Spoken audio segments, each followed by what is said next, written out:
سبحانہ وتعالیٰ کی صفات الحی القیوم کا ذکر ہے، یہ بھی بہت زبردست صفات ہیں، اور ان میں اللہ سبحانہ وتعالیٰ کا اسم اعظم ہے جس کو پڑھنے سے دعائیں قبول ہوتی ہیں۔ اسی لیے ہم دیکھتے ہیں کہ بدر کے موقع پر جب حالات بہت تنگ تھے تو نبی صلی اللہ علیہ وسلم نے کن اسماء کو پکار کر دعا کی تھی؟ یا حی یا قیوم برحمتک استغیث۔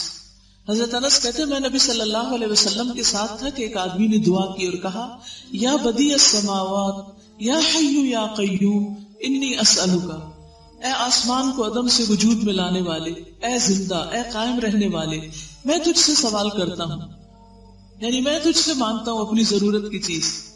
تو آپ نے فرمایا کیا تمہیں معلوم ہے کہ اس نے کس چیز کے ساتھ دعا کی؟ قسم اس کی جس کے ہاتھ میں میری جان ہے، اس نے اللہ کو اس نام کے ساتھ پکارا ہے کہ جب اس نام کے ساتھ اللہ کو پکارا جاتا ہے تو وہ دعا قبول کرتا ہے۔ تو آپ چاہتے ہیں کہ آپ کی دعائیں قبول ہوں تو یہ تینوں نام اپنے ریمائنڈرز میں لکھ لیجئے۔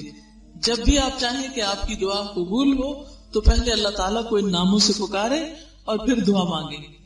قیامت کے دن جب لوگ جنت میں چلے جائیں گے تو جمعے کے دن اللہ تعالیٰ اعلیٰ علیین سے اپنی کرسی پر نزول فرمائیں گے، پھر اللہ تعالیٰ کرسی کو نور کے ممبروں سے گھیر دیں گے، یعنی کرسی کے ارد گرد کیا ہوں گے؟ نور کے ممبر، نبی آئیں گے یہاں تک کہ اس پر بیٹھ جائیں گے نور کے ممبروں پر، پھر اللہ تعالیٰ ممبروں کو کرسیوں سے گھیریں گے، صدیق اور شہداء آئیں گے یہاں تک کہ وہ ان پر بیٹھ جائیں گے، پھر اللہ تعالیٰ اپنی کرسی پر چڑھیں گے، اس کے ساتھ شہداء اور صدیق بھی چڑھیں گے۔ یعنی اللہ سبحانہ وتعالیٰ قیامت کے دن اپنے بندوں سے جس طرح ملاقات کریں گے اس کا ذکر یہاں کیا گیا ہے۔ صحیح الترغیب و ترہیب کی حدیث ہے۔ وَهُوَ الْعَلِيُّ الْعَظِيمُ، اور وہ بلند ہے، بہت عظیم ہے، اور حقیقت یہ ہے کہ اللہ سے بڑی کوئی بھی چیز نہیں، اس لیے ہمیں اللہ تعالیٰ کے ناموں کے ساتھ دعا مانگتے ہوئے خصوصاً تسبیح کرنی چاہیے۔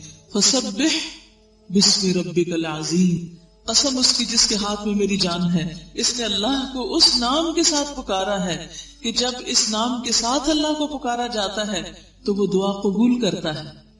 تو آپ چاہتے ہیں کہ آپ کی دعائیں قبول ہوں تو یہ تینوں نام اپنے ریمائنڈرز میں لکھ لیجئے۔ جب بھی آپ چاہیں کہ آپ کی دعا قبول ہو تو پہلے اللہ تعالیٰ کو ان ناموں سے پکارے اور پھر دعا مانگیں۔ یا حی یا قیوم برحمتک استغیث، یا حی یا قیوم برحمتک استغیث، یا حی یا قیوم برحمتک استغیث، یا حی یا قیوم برحمتک استغیث۔ سبحانک اللہم و بحمدک اشہد ان لا الہ الا انت استغفرک و اتوب الیک۔ السلام علیکم و رحمۃ اللہ وبرکاتہ۔